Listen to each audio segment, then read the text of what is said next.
Hyderabad greater పరిధిలో ఈ నెల 8న మరో భారీ ఫ్లైఓవర్ అందుబాటులోకి రానుంది. తెలంగాణ రాష్ట్రం ఏర్పడిన తర్వాత హైదరాబాద్లో నిర్మించిన అతి పెద్ద ఫ్లైఓవర్ ను సీఎం రేవంత్ రెడ్డి చేతుల మీదుగా ప్రారంభించనున్నారు. 630 కోట్ల రూపాయలతో నిర్మించిన 4 కిలోమీటర్ల మేర 6 లైన్లతో నిర్మించిన ఆ ఫ్లైఓవర్ ఎక్కడ ఏ ప్రాంతంలో నిర్మాణం అవుతుందో తెలుసుకుందాం. ప్రస్తుతం ఆ ఫ్లైఓవర్ స్టేటస్ ఏంటి, పూర్తి డీటెయిల్స్ మా కరెస్పాండెంట్ నుమాన్ అందిస్తారు. హైదరాబాద్ నగర వాసులకు మరో కొత్త ఫ్లైఓవర్ అందుబాటులోకి రానుంది. So old city zoo park నుంచి ఆరంఘర్ వరకు మొత్తం కూడా 4 కిలోమీటర్లకు పైగా హైదరాబాద్ నగరంలోనే రెండవ అతిపెద్ద ఫ్లైఓవర్ గా నిర్మాణం అవుతున్నటువంటి ఈ ఫ్లైఓవర్ నిర్మాణం పూర్తి కావడంతో సీఎం రేవంత్ రెడ్డి చేతుల మీదుగా దీన్ని ప్రారంభించడానికి ఇప్పటికే జీహెచ్ఎంసీ అధికారులు ఏర్పాట్లు పూర్తి చేస్తున్నారు. మొత్తం కూడా 4 కిలోమీటర్లకు పైగా దాదాపు 620 కోట్లకు పైగా బడ్జెట్తో ఏదైతే జీహెచ్ఎంసీ ఈ ఫ్లైఓవర్ను నిర్మిస్తుంది. సో ఓల్డ్ సిటీలో ఇప్పటి వరకు అందుబాటులోకి వచ్చిన ఫ్లైఓవర్ ఒక ఎత్తు అయితే ఇటు హైదరాబాద్ నగరంలోనే రెండవ అతిపెద్ద ఫ్లైఓవర్గా పేరుగాంచింది. సో దీని ప్రత్యేకతలు ఎలా ఉన్నాయి, సో ఏంటి అనేది కూడా ఒక్కసారి మనం చూసే ప్రయత్నం చేద్దాం. ప్రస్తుతం మనం ఫ్లైఓవర్ మీదే ఉన్నాము. సో ఫ్లైఓవర్ మీద జర్నీ చేసుకుంటూ అసలు ఇది ఎలా ఉంది ఏంటి అనేది కూడా ఒకసారి చూసే ప్రయత్నం చేద్దాం. వీడియో జర్నలిస్ట్ శ్యామ్ చూపిస్తున్నాడు. శ్యామ్ ఒక్కసారి చూపించండి. సో ప్రస్తుతం మనము ఆ ఫ్లైఓవర్ మీదనే ఉన్నాము. సో అంతా కూడా 6 లైన్లలో ఈ ఫ్లైఓవర్ని నిర్మాణం చేస్తున్నారు. మధ్యలో సెంట్రల్ లైటింగ్ని కూడా ప్రత్యేకంగా ఏర్పాటు చేశారు. సో వచ్చేటటువంటి వాహనదారులు ఎక్కడ కూడా స్పీడ్ లిమిట్ దాటకుండా అడుగడుగునా కూడా ఏదైతే స్టడ్స్ని దాంతోపాటు మార్గం మధ్యలో కొంత జాగ్రత్త చర్యలు కూడా తీసుకుంటూ ఏదైతే ఇప్పటికీ నిర్మాణం అయితే జరుగుతున్నటువంటి పరిస్థితి. వాస్తవానికి ఇది 3వ తేదీనే అందుబాటులోకి రావాలి. పనులు కొంత ఆలస్యం కావడంతో ఈ నెల 8వ తేదీన దీన్ని హైదరాబాద్ నగరవాసులకు అందుబాటులోకి తీసుకొచ్చే విధంగా కూడా ఏర్పాట్లు అయితే చేస్తున్నటువంటి పరిస్థితి. ప్రస్తుతం డే అండ్ నైట్ వర్క్ కూడా జరుగుతుంది. మొత్తం 6 లైన్ల ఫ్లైఓవర్ని నిర్మించారు.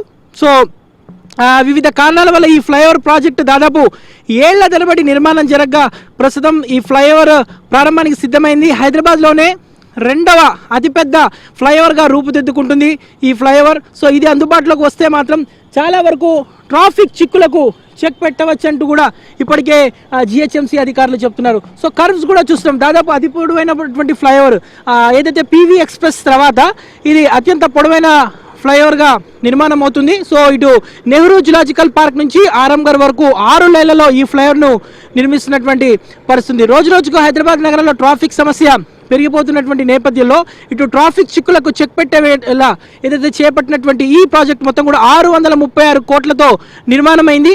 సో మొత్తం కూడా 4 కిలోమీటర్ల పొడవు ఉంటుంది. సో 24 మీటర్ల వెడల్పుతో బైడైరెక్షనల్ మార్గంగా ఈ 6 లైన్లలో నిర్మితమైనటువంటి ఈ అతిపెద్ద ఫ్లైఓవర్ కోసం ప్రభుత్వం ఏకంగా దాదాపు 636 కోట్లను ఖర్చు చేసింది. సో అయితే ఫ్లైఓవర్కి 2 వైపులా 8 కిలోమీటర్ల మేర సర్వీస్ రోడ్డు పూర్తి చేయడమే అధికారులకు పెద్ద సవాల్గా మారింది. సో సర్వీస్ రోడ్డుకు అడ్డుగా ఉన్నటువంటి నిర్మాణాలను కూల్చివేస్తూ పనులైతే ప్రస్తుతం చకచకా ముందుకు సాగుతున్నాయి. వాస్తవానికి ఏదైతే దానివల్లనే కొంత ఆలస్యం కూడా అయిందనే చెప్పవచ్చు. సో ప్రస్తుతం డే అండ్ నైట్ ఇటు హెచ్ఎండిఏ దాంతోపాటు జీహెచ్ఎంసీ అధికారులు అన్ని శాఖల అధికారులు సమన్వయం చేసుకుని ఈ పనులను స్పీడప్ చేస్తున్నటువంటి పరిస్థితి కూడా మనకు కనిపిస్తుంది. వాస్తవానికి ఇది 3వ తేదీన అందుబాటులోకి రావాల్సి ఉండగా కొంత పనులు ఆలస్యం కావడంతో దీన్ని 8వ తేదీన సీఎం రేవంత్ రెడ్డి చేతుల మీదుగా ప్రారంభించడానికి ఇప్పటికే ఏర్పాట్లు అయితే చాలా చురుకుగా ముందుకు సాగుతున్నాయని చెప్పొచ్చు. మొత్తం 6 లైన్లలో ఇప్పటివరకు హైదరాబాద్ నగరంలో పీవీ ఎక్స్ప్రెస్ తర్వాత రెండవ అతిపెద్ద ఫ్లైఓవర్ గా ఇది నిర్మాణం అవుతుంది. సో ఇప్పటికే దీనికి సంబంధించినటువంటి పనులన్నీ పూర్తి కావడంతో త్వరలోనే దీన్ని